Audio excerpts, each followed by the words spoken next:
the wildfires here in the LA area. I have some family members who unfortunately are having to fend off looters in the night, and that's gone on for the past 2 nights. So when I ended yesterday's or the other day's episode asking for prayers, I mean it, because now it's gone beyond just like natural threat versus human threat. So this is pretty absurd what's going on down here in LA. Well, that's just absolutely disgusting that those type of people take advantage of these situations and make them even worse. How disgusting is that?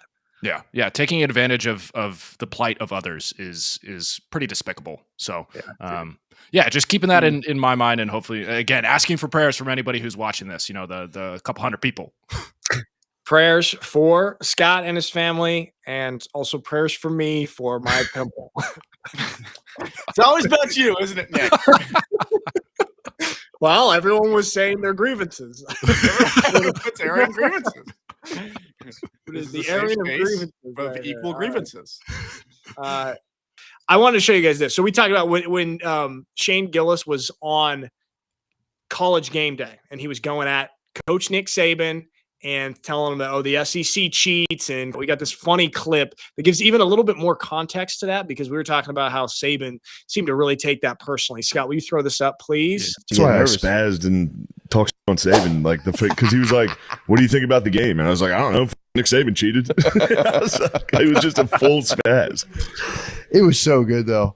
I mean, I'd like to explain that, because that was – so after I said that, we had to go into the stadium to sit at the desk. But then I got in there, and right before we go on, he looks at me and he's like, I heard what you said. And I was like, holy shit. And then Herb Street and McAfee were like, he's just breaking your balls, dude. He loves messing with guys. Like, he's literally just – and I was like, oh, all right. I'll with him back. I would have never done that if I thought he was serious. Yeah. But they told me he was around, so I started with him. And then as soon as we get done, I tell Herb Street and McAfee, I'm like, bro, he was definitely serious. And they're like, no way he was serious. Go talk to him. So I went up to him after, and he was like, you think the SEC dominated because we cheated? That's bullshit. And he spazzed on me. Weren't you helping him? But then, so he was still on the stage and I was on the field. So after he yelled at me, I had to help him down. And he looked around to see if anybody else could help him, but I had to help him down.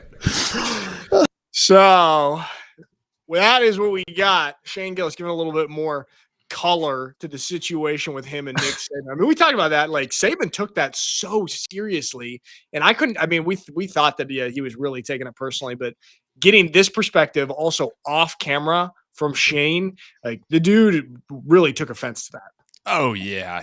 The way Nick handled it on screen, he did pretty well for being as emotional as you could definitely see, just optically.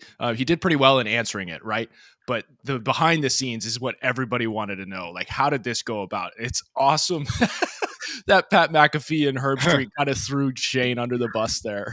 Yeah, dude, that was talk about some College Game Day hazing right there. And then for those just listening, I've just thrown up a tweet. Notre Dame is going to the College Football National Championship. Shane Gillis in the locker room with Riley Leonard right here. As we're talking about, the rise of Notre Dame totally coincides with the rise of Shane Gillis. These two are kind of one and the same. Both of these entities and forces rising to the top together. Scott, how do you feel about that? The way I see this is one came before the other, at least in the rise. So I see Shane Gillis as Mel Gibson in The Patriot, just snagging the American flag and charging through the ranks of the Redcoats. That's what Shane is doing right now. So do we have Shane Gillis to thank for the rise of Notre Dame football this year? Who has absolutely Shane Gillis or Coach Marcus Freeman? This is the kind of debate people want to hear. I mean, Shane is the vanguard. He literally is Mel Gibson in The Patriot right now. And then I guess Marcus Freeman is the French Corps that came in and helped the Americans finish it off. But Marcus is definitely American. Don't worry. He is not French. How dare you taint his good name with the French? I'm throwing this tweet up here right now. Marcus Freeman has more wins against top 5 teams in the last 8 days than James Franklin has in his entire time at Penn State. That's an insane stat right here. I mean, but that is the big criticism of James Franklin at Penn State. And Marcus Freeman, man, just coming back from that NIU loss, taking these boys into the playoffs and these two really, really impressive wins. Dude, the way that Notre Dame played yesterday was so impressive because they actually faced a lot of adversity, man. It's like it was not as you would expect in a semifinal game playing against one of the top teams in the country. They had a lot of adversity, like Riley Leonard getting injured and going out at a certain point. They were down 10-0 going right into halftime. So it's like it was not all smooth sailing, and they were still able to pull it off. What impressed you most about Notre Dame last night? I mean, honestly, what it boils down to for me is the fact that they have a resiliency that I don't feel as though Notre Dame teams of, call it the past 10, 15 years have had. The fact that, as you were speaking to right there, the fact that they were in an absolute battle up in the trenches. And Penn State, I'll give them their flowers. That defensive line, especially Abdul Carter, dude, absolute animal and beast. So they had their hands full in moving the rock, and Riley just didn't really have the time that was necessary for him to make the decisions and move the ball down the field that the offense needed. But going back to it, it's all about the heart and resiliency of this team. And I feel like it comes from top down, and Marcus Freeman and being able to, as I said in last episode, instill that sort of energy in the dudes and get them going. And it came out in the second half. Like they just kept fighting. And that's all that matters in these games. Dude, speaking of just kept fighting, I'm throwing up the most inspirational football run that I have seen in recent memory right here. Okay, will you share this, please, Scott? Okay, wait. Hold on. Is it going up? Oh, yeah, Jeremiah. Okay, there it is. It's good. Jeremiah Love's couple-yard touchdown run where he broke multiple tackles. And this was just – I thought that this was kind of the personification or a great illustration of this Notre Dame team as a whole and kind of their culture right there. Dude should have been stopped multiple times, refused to go down. Also, he's battling injury. Also, he said all week, no way in hell that I'm going to even try to do any hurdles. And he had this one. That's a little hurdle right there. And then he had another really, really good one later on in the game. Yeah. And so I think this play right here was a great representation of the Notre Dame kind of the spirit that they had yesterday. And dude, I mean, not to bounce back and forth too much, but I was watching those press conferences before the game kind of all week, and the ones with James Franklin and Marcus Freeman. Dude, it felt like James Franklin was really trying to big brother Marcus Freeman throughout that. And like not saying anything, like he did have the comment saying like, hey, nothing against coach, but I think everybody should be in a conference. And a couple other things where just like the energy and the way that he came across felt like he was really trying to be a little bit condescending. And you could see that in Marcus Freeman's face, dude. And he took it to the field. Oh yeah. And he definitely had the right way of delivering that same sort of frustration to his team, and it came out in the way that they played. Not that I think that it really changed anything in the way in which they were going to approach the game, because they always do this, or they have ever since they lost to the directional Illinois school. They've gotten the tracks or the wheels back on the track, right? But dude, the entire lead up to this felt like a one of those heavyweight fights, right? A big UFC fight with the Conor McGregor's chirping or something like that. And Freeman was just taking it in stride, like obviously registering everything that was said, and was able to deliver the proper message to the team so that they kept fighting. And look, Jeremiah Love, this run that we were showing right here, absolutely insane. Total determination right here. He should have had a loss. That should have been a TFL for Penn State. But you mentioned even the hurdle that he had earlier on. It's not like he gained a bunch of yards, but he saved a significant loss, like a 5-6 yard loss there, and putting that effort forward, all the while battling an injury, as you said. So it's just like this element of grit and determination that I think Marcus Freeman has helped build a foundation for in this Notre Dame team. And it's shown through here in this past game. And it's just absolutely beautiful. And to the people who keep saying like, oh, they need to join a conference. Nah, dude, go kick rocks. Don't be mad that Notre Dame has been able to make business decisions that have benefited them. Like it's not their fault that they're being shrewd businessmen. And also they keep winning and they keep spanking you guys. So why do they have to go into a conference to continue to spank you through and through? Like, dude, pop off.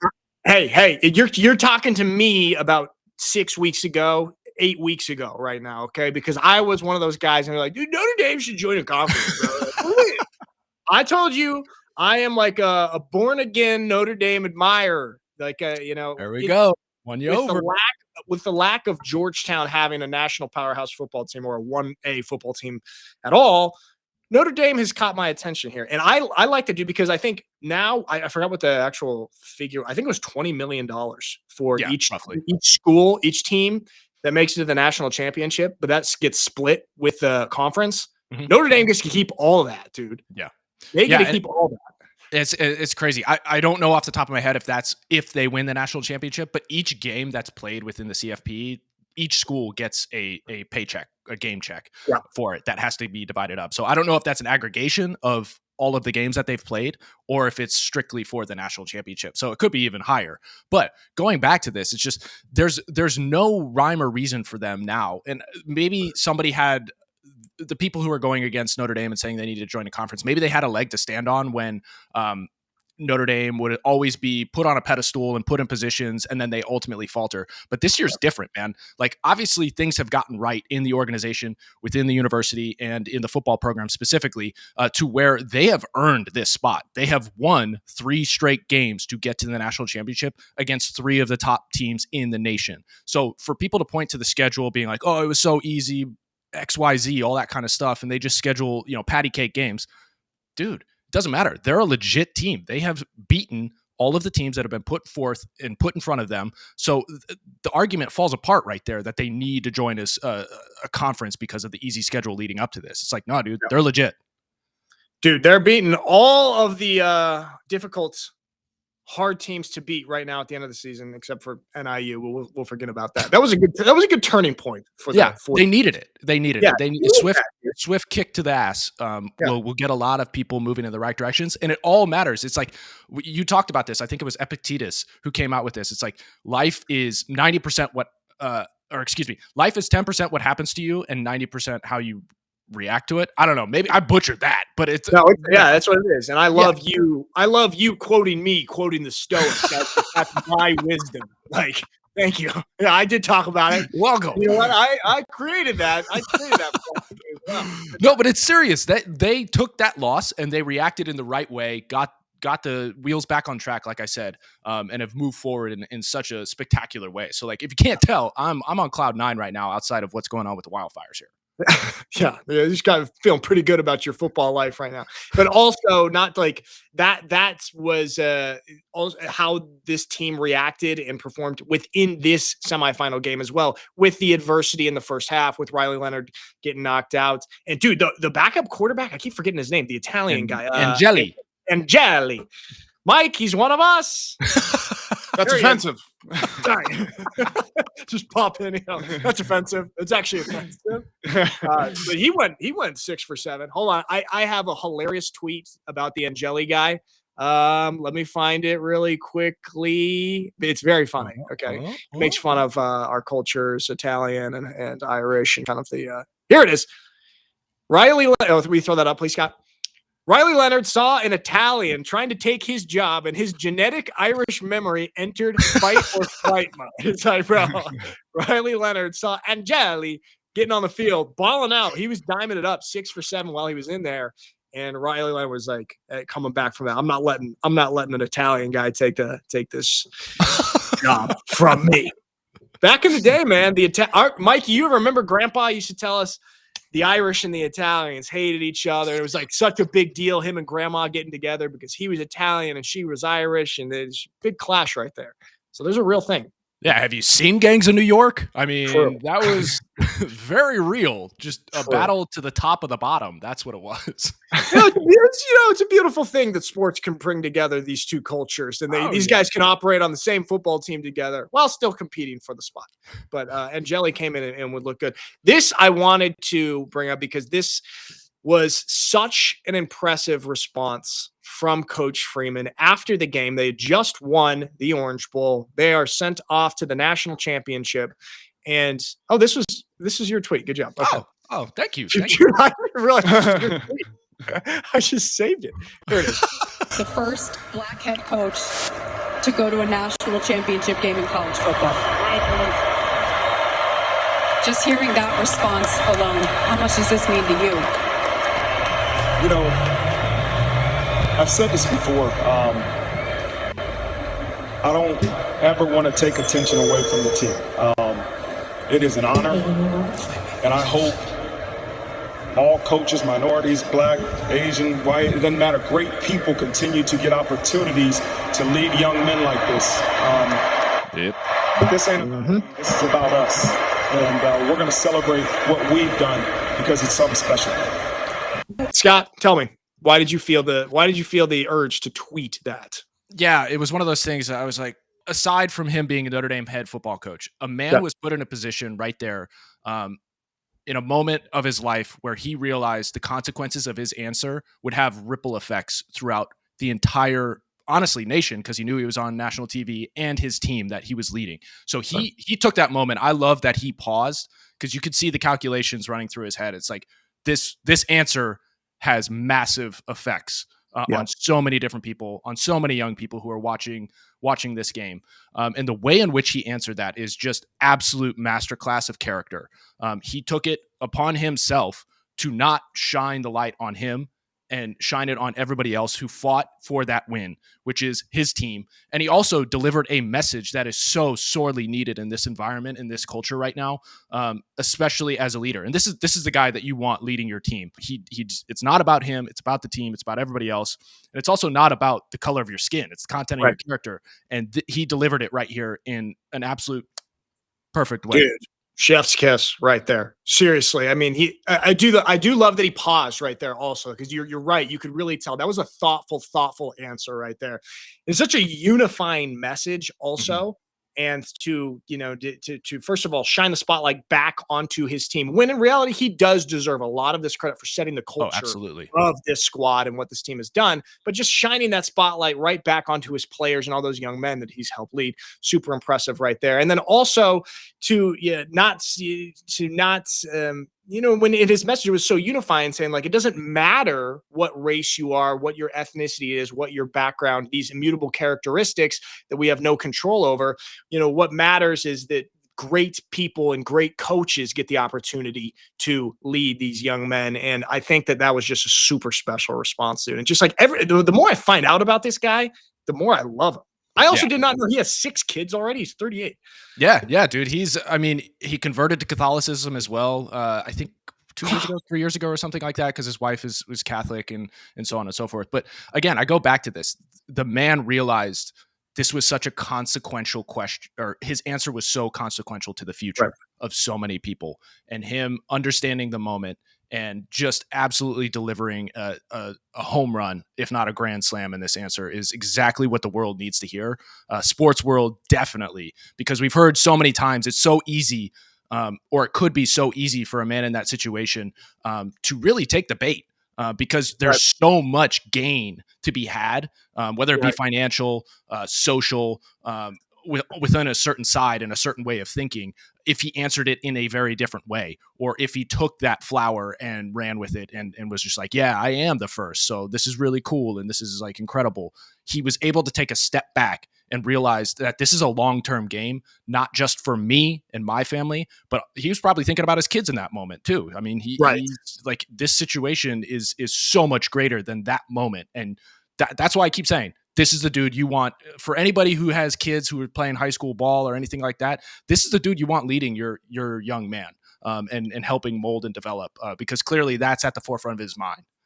It is so cool to see that a person of this character have this type of success on the football field. Also, like it tells the full story of being a complete human, of like, if you operate in a proper moral way with integrity in all aspects of your life, things are going to fall into place. And that's kind of what's happened here with Notre Dame football, and like setting that culture and that character that he has. And dude, I'm wildly impressed with him, man. And I'm rooting for Notre Dame in the national championship. There we go, baby. How about you, Mikey? Did I consider? I'm in. Okay.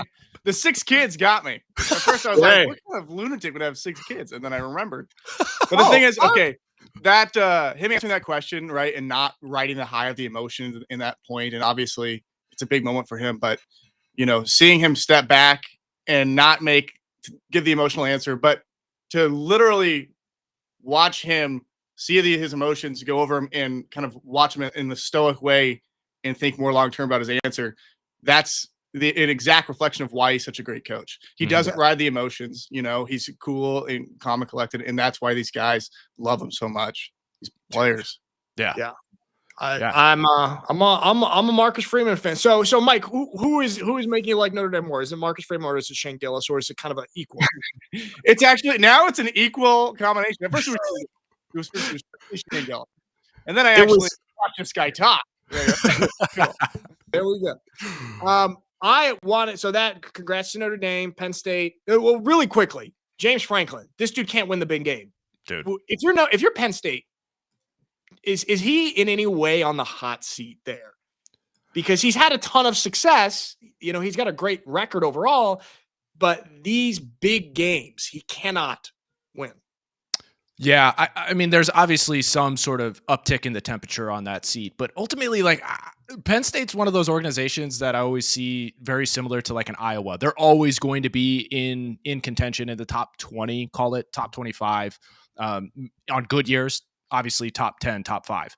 But I just don't see them being able to transcend that position here, especially in the new era. I mean, maybe I might be wrong just because I don't know as much about that culture. I know it's a crazy fan base and super dedicated and whatnot. But, at this point, they were this close to actually getting to the national championship, and then all of this conversation would have been washed. But at the same time, this was his record is very similar to what Brian Kelly's was at Notre Dame during his tenure. Yeah, I think Brian Kelly only won 3 games against top 10 teams, top 5 teams throughout his 10-year run, 10+ year run. So I don't know, at a certain point, I think you do have to rip the Band-Aid off, but it is very difficult when you have a team who is competing, who gets a couple minutes away from the national championship. I don't think the temperature is as hot as people are probably trying to crank it up to, but it's reality. It's crazy to think that would even be a conversation, because this team was just in the college football semifinal. Right. It's like even, and we'll talk about Ryan Day. It's like, I'm hearing things, if Ryan Day doesn't win the national championship, he's out, all because of the Michigan loss. I want to throw this up. This is super interesting. Before we go into Ohio State and Texas, this is the acceptance rate for the universities of the 4 schools that are in the college football semifinal or were in. Okay. So we've got, for those just listening, it's a graphic that's got the acceptance rate of the schools. It shows the undergraduates. Notre Dame's got about 9,000. Ohio State's 45,000. Texas 42. Penn State 42. So those 3 big schools, similar amounts of undergrads. And then you look at the admissions rates. Texas 31%. Penn State, 55%, Ohio State, 52%, Notre Dame, less than 13% acceptance rate to the university. We talked about it's an elite university. There's rigorous academic standards. When recruiting, you have to take that also into account, kind of the test scores and the grade point average. And so, Scott, talk to me about this a little bit, because I know you've got insight on this acceptance rate stuff and kind of how this all plays into college sports. Yeah, this is anecdotal, because those of you who have been watching for a while know that my father has been in collegiate athletics for 20+ years now, as an athletic director at multiple universities. And everybody's always talking about the money that you get from the wins and entering into the tournament. So I alluded to that earlier. Each win or each game that you appear in, whether it be in the CFP in this new era or in the collegiate basketball tournament come March, you get good dollars from each game, and then you get more for the wins, and then it's dispersed within the conference teams. So that's all big news. And everybody's always talking about that, the money. But there's a hidden factor here of just, it's a sheer marketing behemoth for your university. If it gets to that level and then continues on down the track, and if it continues to win, the ripple effects of the admissions is insane. So the university benefits greatly from their sports teams delivering on the court or the field or wherever they may be playing. It's an insane amount of marketing power that you get. Right. So like you see stupid bumps of like 10, 15% increases in just applications alone. So from there, you can obviously admit more if you receive more, if you have the capacity, and universities do that, and they find that as a way to leverage income and revenue. So it's incredible what goes on here, but it reaches farther outside of just the sports realm, and it actually affects the universities to a massive degree. Dude, I can't tell you how many times I've been really upset by somebody over here in Europe talking about, well, why are the college football teams treated so special, and why do they get all these big state, and why are they so special? I'm like, you have any idea what these good college football teams do for the university? It's like, I think, going to what you said, Scott, I believe that University of Alabama's enrollment increased by like 30% during Nick Saban's tenure there. Just like, it's so good for the brand of the university as a whole, and then brings in more revenue, and that in turn benefits the university and the students. And so that's why the football players get a little bit of special treatment, because they bring in millions of dollars. Yeah, exactly. And like, okay, at a university that I went to and played football at, a little different when you have the academic side being like, why are these sports guys here? They're generating actual negative revenue. They're costing the university money. So on and so forth. But in universities like you were just mentioning, Alabama, and those that make it to the CFP or are on the fringe and just have massive programs, like there is an incredible benefit for the academics if their sports teams do really well. And obviously I'd be remiss if I didn't bring up the fact that yes, collegiate institutions are wildly inflated in terms of their administrations and administrators in there. That's a problem for sure. But at the end of the day, it does generate an ability to grow in a way that you wouldn't otherwise be able to as a university and as strictly just an academically focused university. So like all in all, I think this is absolutely beneficial. And for again, universities that may poo-poo on their athletics programs, that's just short-sightedness. And if you generate energy, excitement, and boil up a sense of pride in your alumni base, the sky's the limit, honestly. Yeah, man, for sure. It's like it really is a very important aspect, especially of these super large universities, and that's why it is the way that it is. Going back to the admission rate, I looked it up because I couldn't remember. Georgetown's admission rate is also right about 12%. So there's still a little back and forth here for which Catholic university in the United States is the best, Scott. Okay. Georgetown or Notre Dame. You guys are getting a lot of good brand love because of this whole football thing, but we were good at basketball in the 80s. I'll give you the 90s too. You were pretty solid. Oh yeah, the 90s, yeah. Alonzo Mourning, how does basketball performance compare to rising the tide of the university compared to good football performance? Is it comparable or is it so different? I think it's so.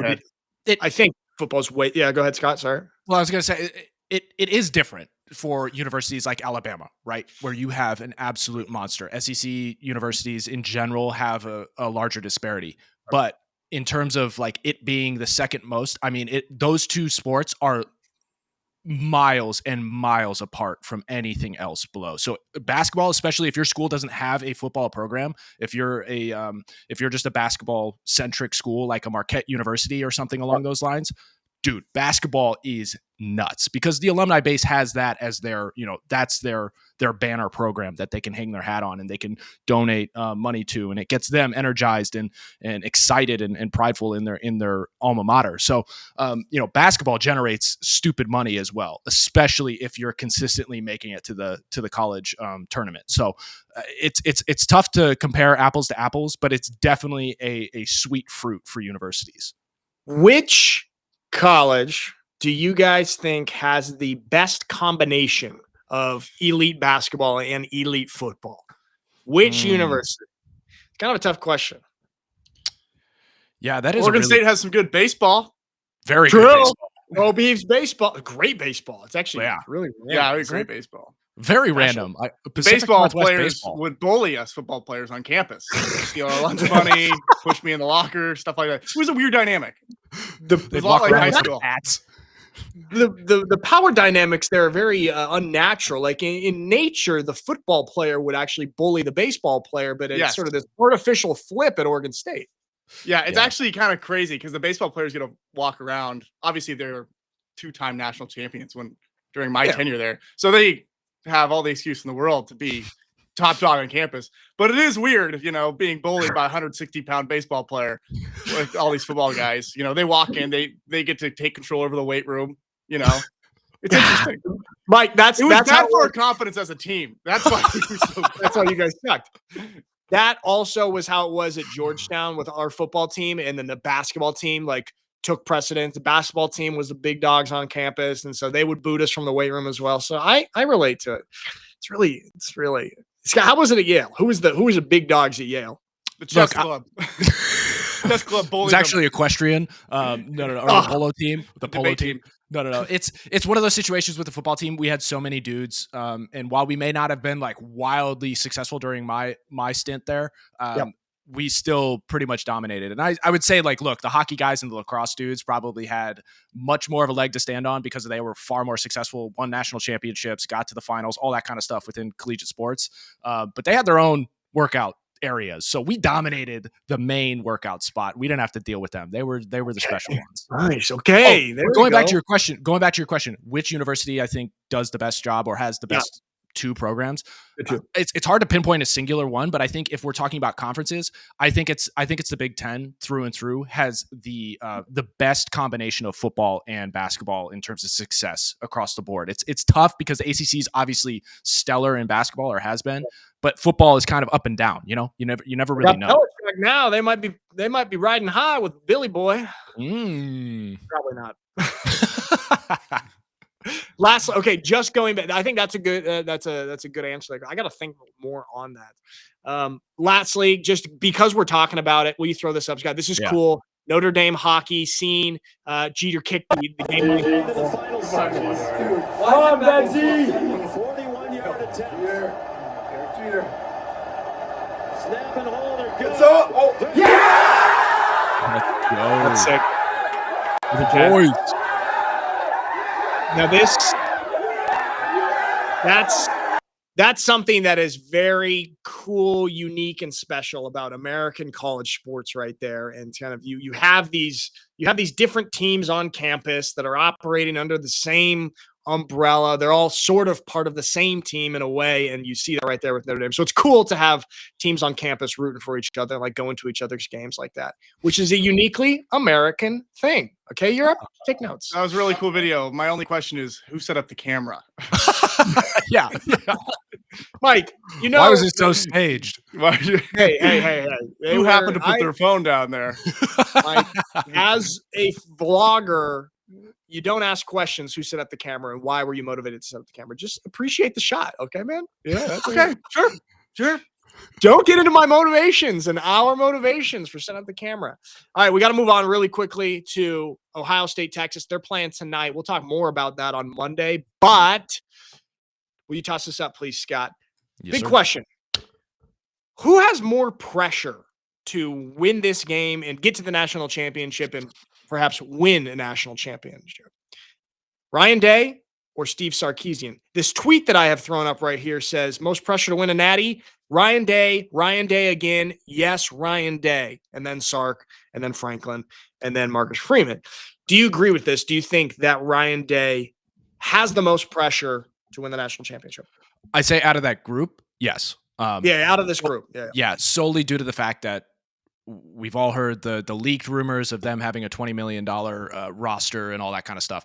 All these other teams in the CFP have roughly that as well. It just hasn't been leaked. But at the same time, due to the losses, due to the perceived inconsistency and success of the university and the football team specifically, he is on the hot seat, unfortunately. And that's what's so wild is at a university like Ohio State, the expectations are beyond the moon. And it's natty or bust every single year, and especially if you lose to Michigan. But I think he's safe if he makes it to the national championship. I think the temperature is a little increased if he loses to Texas, but it all depends on how they lose to Texas.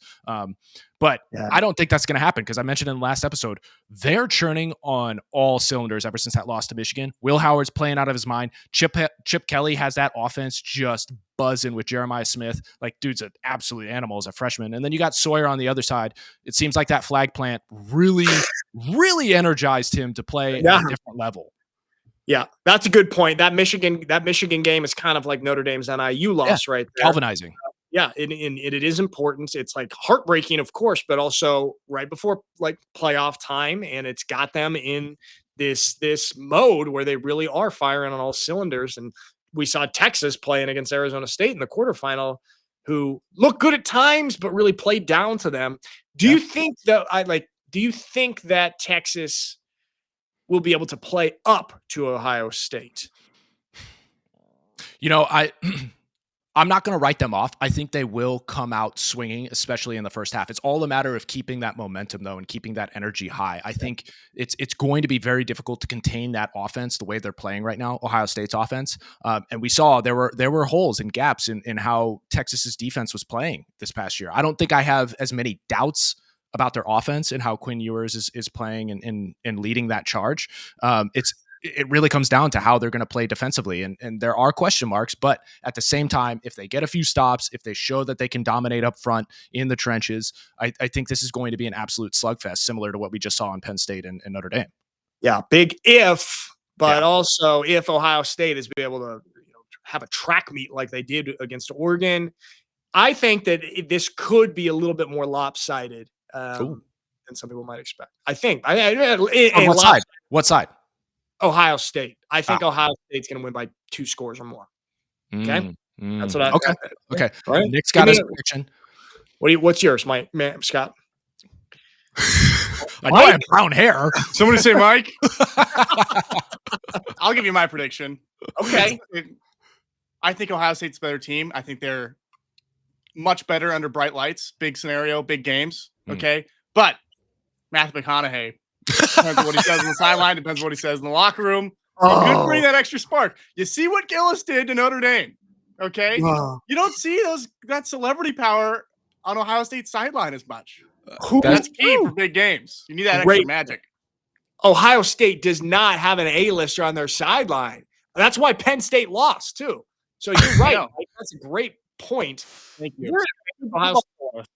Wait, do they had Peel on the sideline, right? He's Penn State did? Yeah. Yeah, he was like impersonating James Franklin.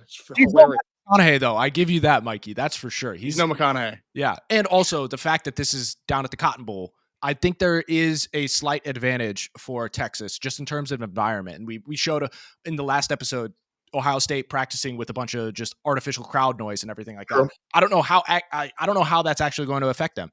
But as you mentioned, Chip Kelly is going to have these guys ready to run an absolute track meet. So it's huge question mark here for Texas, but I'll take Ohio State too. But I loved practicing with that extra crowd noise. It made practice feel so much more fun and less monotonous. Really? So much more energy. Yeah. I don't know why it drowns out your negative thoughts. You can't hear yourself think.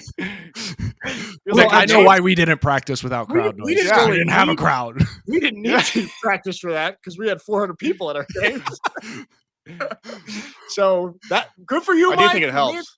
Me and Scott can't relate. I believe it. You're getting your mind used to it. So it makes sense. So this game is going to boil down to the offensive genius of Chip Kelly versus the motivational magic of Matthew McConaughey. Now, this is kind of interesting drama that goes on with the text. Obviously, we've got the Quinn Ewers, Arch Manning debate back and forth here with the Texas Longhorns. Now, can you see this? Can you see this, Scott? Why is his face so red? Well, he's sunburned. He's embarrassed. Dude, he's embarrassed. He's embarrassed. You just go see a doctor. Look how red he's getting. Scott. That's so mean. You never point out somebody's red face when they're embarrassed. Anyway, look how red he's getting. Yeah, that's the worst. People would do that to me at school. I'll never forget it. I'll say their names right Just now. during a presentation or project when you're up in first Oh, that's class. so mean. So mean. Mrs. Why are you Adler, why is he sweating? getting so red? Or pointing out that you're sweating. I will never forgive those people.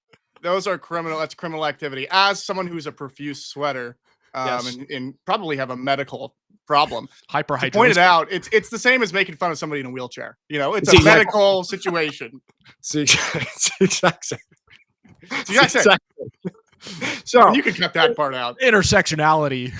leave it in. 41. You can cut that Where out. on the hierarchy of where would you be sweating, or you know what? All right, let's move on. Back to Texas. Quinn Ewers, Archman, and back and forth. This debate here, this debacle. Apparently, Quinn Ewers has received a $6 million offer from an unnamed school to return to college football and enter the transfer portal.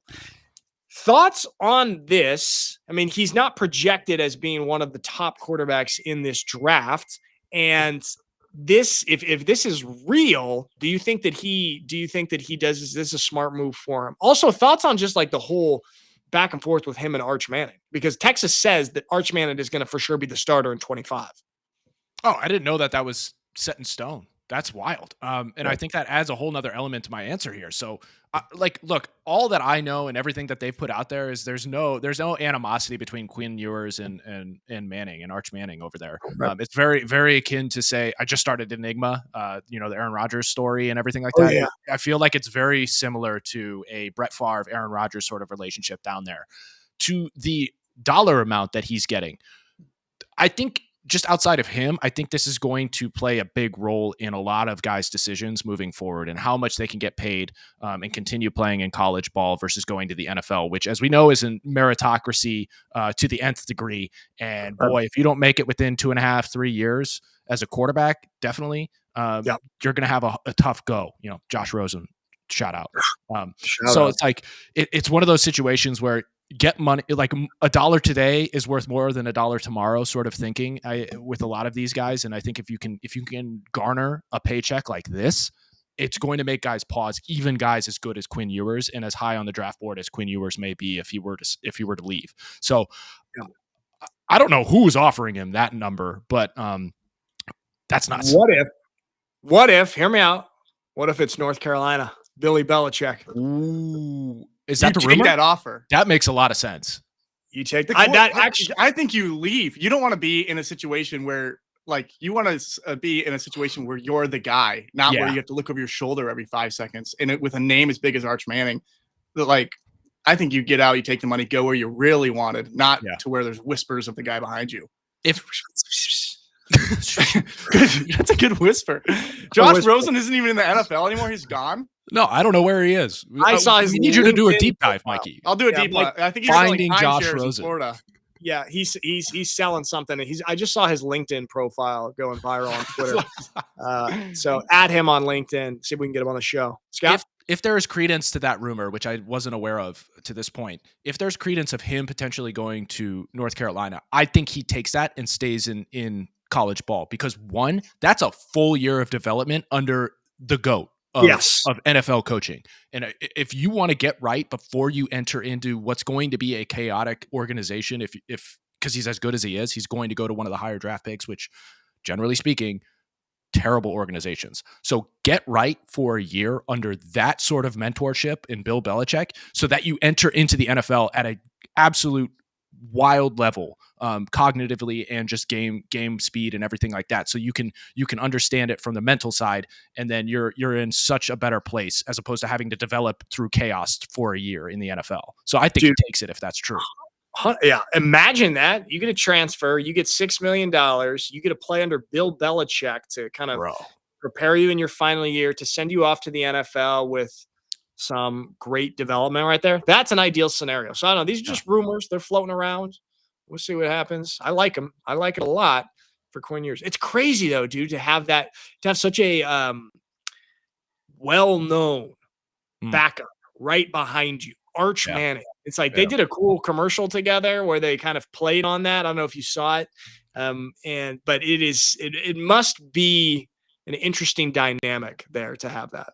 Yeah, absolutely interesting dynamic. But I think it's a dynamic that only benefits Quinn because he's already thrown into the fire because he's going to be in that situation in the NFL. Every year there's going to be a dude or a competition that comes through, even if he gets the starting spot his rookie year. There's always going to be that level of competition. So having to go through that and the rigors of that early on is probably a huge benefit to his career and his mental ability to overcome that adversity and that struggle every time. So but again, I think there's a good relationship between those two. It's a competitive one for sure. So I bet you they're not the best of friends, but but I think it's good to have that competitive, edge, obviously. But I also think you don't want to risk being in that situation where you're judged on such a fine scale that you could throw away a season behind Arch Manning if you make a couple mistakes. And now your draft stock, you're flirting with something that you don't really want to be flirting with. In that situation. I would say it's run its course. Like it's been a benefit up until this point. Yeah. I think now is the time to make it. Now when you get into like your final year or two before the draft, now it's time to, okay, I got what I needed to get out of that competition. Now I need a place where I'm wanted. Yeah. Right. Yeah. I think that's a good way of putting it is it has run its course. If he stayed one more year at Texas, it would get weird and it would get a little ugly because now it is Arch Manning's time. Mm-hmm. So I think it's time. We love competition on there. They both benefited from it and probably go their separate ways now. So interesting to see if I'm rooting for this rumor to be true. Go ahead, Scott. I just want to throw out there, what if there's a possibility that Arch Manning is getting offers like this to go to North Carolina? Has that been floated? I feel like I thought I heard something along those lines that he was offered. Really? Yeah. I thought that it was concrete that Arch was going to stay. Dude, is anything concrete these days? You know what? Is anything sacred? Everything sacred. Everything's wishy-washy. Nothing's sacred. People just hop and bounce around all over in this college day and age. Stick to a place for a couple of years, guys. All right, let's move to the NFL. A little bit here. We got a big NFL super wild card weekend, but obviously couple moves on some NFL organizations. And this came out a couple of days ago. Raiders have fired their GM, Tom Telesco, and their head coach, Antonio Pierce, after just one season, wasn't it, with Antonio Pierce? It was one full season, and he had half of that McDaniels. Yeah, as the interim. Yeah. All right. Here's my question. Do you think that this is fair to get rid of Antonio Pierce after just one actual season with a situation where you're also firing the general manager, which is essentially admitting that it's less than an ideal situation, that the roster is less than ideal, so that this head coach was not really set up in a position to have success? That's what firing the general manager kind of implies. Right. Thoughts on this firing? Yeah, look, I have to stay consistent because I came out in total support of Drop Mayo, right? When he got fired, I thought that was total BS and unbecoming of setting a culture. I think this is a little different, and I think people are just looking at, oh, this was his first full year.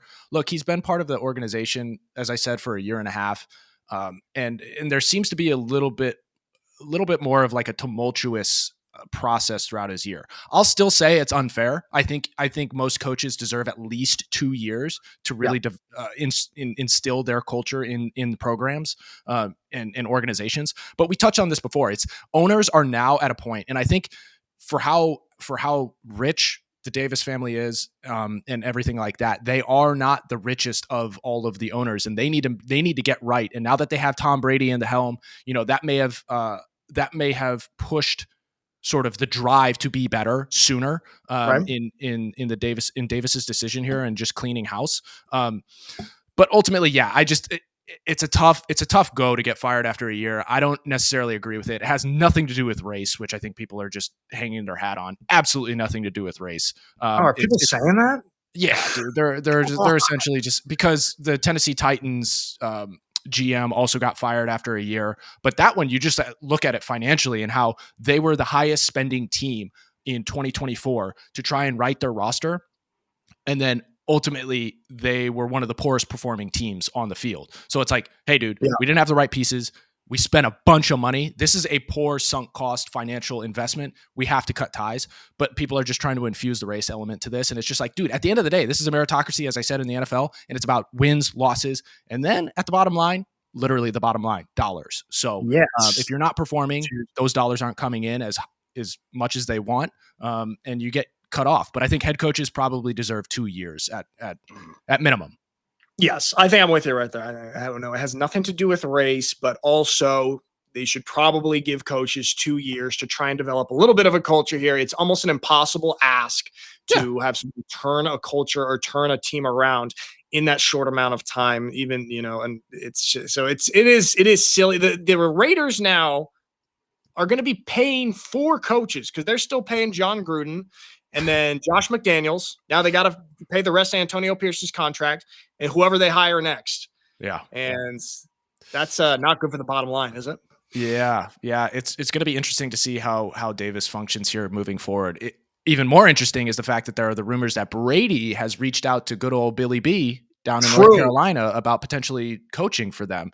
And if he does that, I mean, Bill, you kill 2 birds with 1 stone, GM and head coach right there.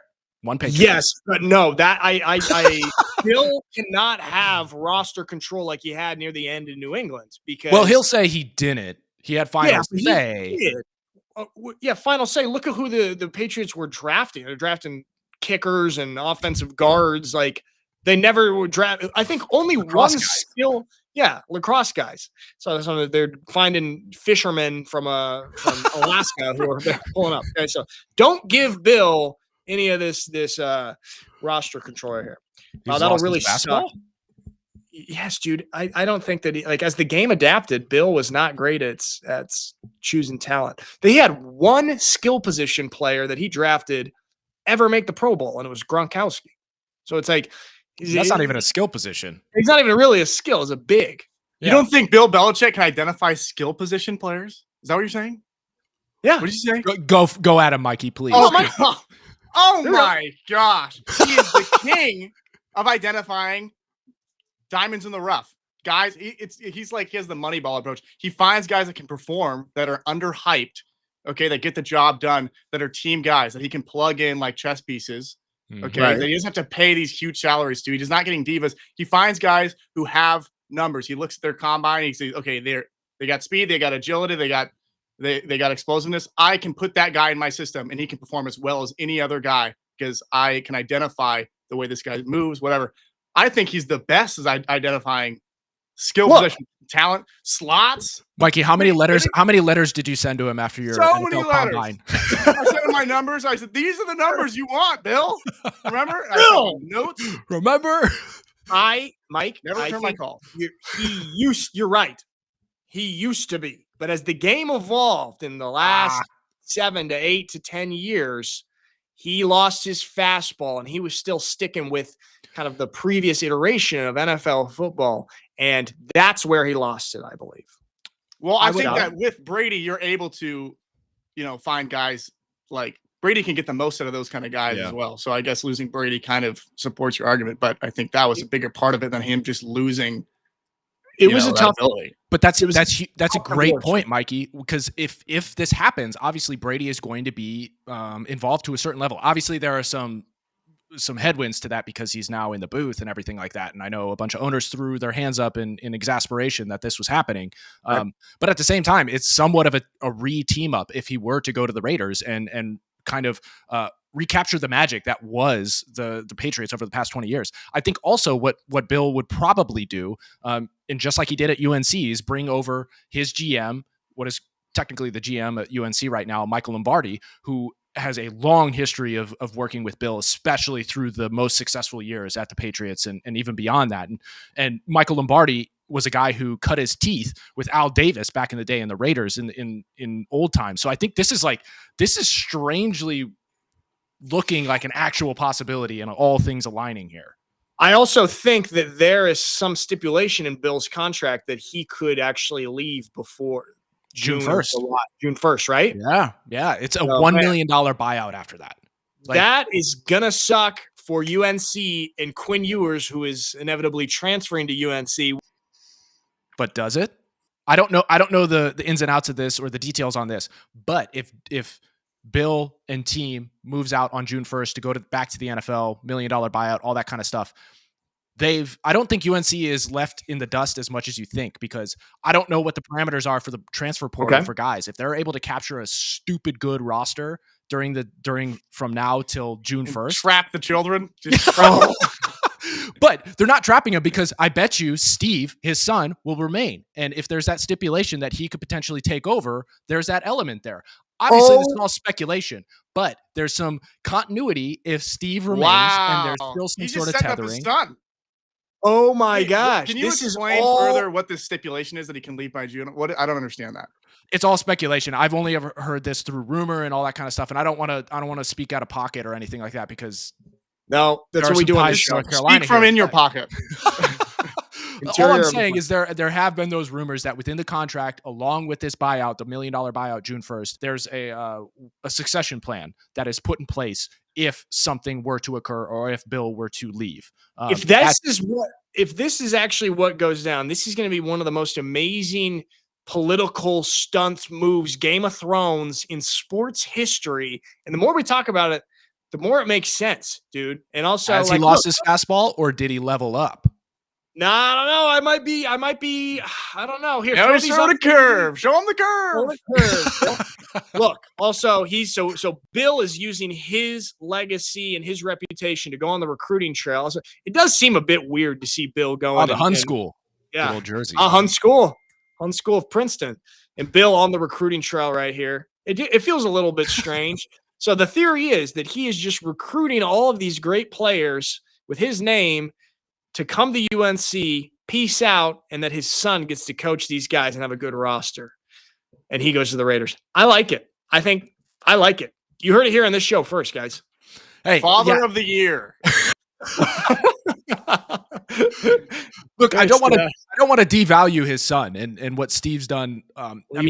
He is a formidable coach in his own right, without the name Belichick. Like, obviously, yes, he had a leg up and was able to get into the system probably quicker than most. But at the same time, he's done a fairly good job with his track record and everything. And that may be, yes, due to some of his dad's influence and all that kind of stuff. But again, he is a solid coach, and it's not like the wildest thing in the world for a guy who has his resume to take over an organization such as UNC. But it would be, dude, talk about 4D chess if he's doing this, because he's not only manipulating the NFL, he's doing the college at the same time. So I don't think he's lost his fastball. If this comes to fruition and this in any form actually happens, then I take back everything I said. He's the greatest mind on and off the field. He's Littlefinger from Game of Thrones. Unbelievable. I like this conspiracy theory, and we got to roll with it. Okay. He's the Dick Cheney of football. And his son is Bush. Is W. All right. So that's the Raiders in our Raiders. We talked just about the Belichick. So that's the Raiders. Lastly, real quick, let's just look at what we got going on this weekend. All the games going down. Throwing up the schedule here momentarily, and it's up. Scott, will you pop it up? Tomorrow you got the Chargers, Texans. Give me the Chargers on that, okay? Texans are trending downward. Steelers, Baltimore. Steelers also trending downward. Give me Baltimore. Sunday, Bills, Broncos. Broncos are just happy to be there. Give me the Bills. Oh, yeah. This one, Packers, Eagles, all right? This one could have a upset potential here. I don't know. Jalen Hurts in concussion protocol, maybe not going to be 100%. If I had to pick one upset, it would be that. And you know what? I might do it, Scott. I think I'm going to do it. And then give me Tampa Bay over Washington. I like Baker right now. I like the vibe he's got. And also, Scott, LA over the Vikings. I'm off the Vikings right now. I think they had a great regular season, but that's it. They're going to be one and done. Yeah. Thoughts? Where do you stand on these games? I would probably agree with most of them. Chargers, give me them. I think they're going to spank the Texans. I have a little bit of a question mark here with the Steelers, Baltimore, and I know everybody's riding high on Lamar right now. He's balling out to a degree that's even better than his MVP year last year. Like, dude, insane what he's doing. But I also am not going to write off Tomlin, defensive-minded coach, tough-nosed dude. I think the Steelers get right on defense, and if they can clamp down even just a fraction of what teams are able to do against Lamar, I think they have a shot. And I I think Russ, he might pull something out of his hat here, even if it's just one and done. And I hate picking the Steelers, but I can't pick Baltimore as a Browns fan. Why you hate Baltimore more than the Steelers? Yeah, dude, that's where Modell took the Browns back in the late 90s. Those are the real Browns. Yeah, the Ravens. No. Blech. Yeah, they are. They're the OGs. Scott, that's who you really like, is the Baltimore Ravens. All right, there we go. Mike, you got any predictions on these? Real quick, rapid fire. You like any of the colors more than the others? That's hurtful, but funny and accurate. Good stuff.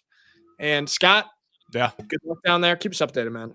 Yeah. I'll keep you posted. All things good with the immediate family. So that's a blessing and all good things. But just, again, prayers for all those people in the Palisades and everything. And hopefully there's some semblance of humanity and let's call it lawfulness here going on in the aftermath. So that's huge. Yeah, absolutely. Prayers for you guys down there. All right, guys. Everyone, thank you for watching, and we will see you on Monday.